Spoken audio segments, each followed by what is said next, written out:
एक घर काफी दिनों से बंद पड़ा था। तभी एक किराएदार घर देखने आता है। मकान मालिक बंद पड़ा हुआ घर दिखाता है। लड़का दरवाजा जैसे ही खोलता है तो उसे घर में चुड़ैल घूमती दिखाई देती है। यह देखकर वो डर जाता है। डरता हुआ मकान मालिक के पास जाता है और बोलता है, इस घर में तो चुड़ैल घूम रही है। यह सुनकर मकान मालिक भी डर जाता है और कहता है, कहाँ है चुड़ैल। दोनों डरते हुए दरवाजे के पास जाता है और डरता हुआ दरवाजा खोलता है तो घर के अंदर कोई नहीं था। तभी मकान मालिक बोला, यहाँ तो कोई नहीं है, वह तुम्हारा भ्रम होगा। लड़का यह सुनकर राहत की सांस लेता है और घर के अंदर रहने चला जाता है। वह थके होने के कारण बिना कुछ खाए पिए ही सो जाता है। आधी रात को उसकी नींद खुलती है तो उसे भूख लगी होती है। वह किचन में कुछ बनाने को जाता है। तभी उसे लगता है कोई उसके बाजू में खड़ा है। वह डरता हुआ अपने बाजू में जैसे ही देखता है तो एक चुड़ैल खड़ी थी। वह डर जाता है। चुड़ैल बोली, ये मेरा घर है, तुम यहाँ क्यों आए हो? मैं यहाँ अपने परिवार के साथ रहती थी। तभी लड़का पूछता है, तुम्हारा परिवार कहाँ है और तुम्हारी मौत कैसे हुई? तब चुड़ैल अपनी कहानी सुनाती है। अगर आपको मेरी पूरी कहानी सुननी है तो कमेंट में पार्ट 2 जरूर लिखें।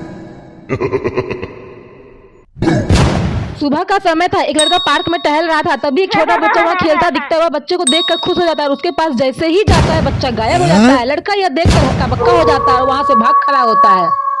एक बच्ची स्कूल बस से बाहर आती है और बस स्टैंड पर अपनी माँ का इंतजार करने लगती है। तभी वहाँ एक आदमी दौड़ता हुआ आता है बच्ची के पास और बोलता है, बेटा तुम्हारी माँ का एक्सीडेंट हो गया है। बच्ची डर जाती है और उस आदमी पे भरोसा करके उसके साथ चली जाती है। कुछ समय बाद वहाँ बच्ची की माँ आती है और अपनी बच्ची को बस स्टैंड पर ना पाकर घबरा जाती है और उसे इधर उधर ढूंढने लगती है। तभी उसे उसकी बच्ची किसी के साथ जाती हुई दिखाई देती है। माँ दौड़कर बच्ची के पास जाती है और कहती है, बेटा कहाँ जा रही हो?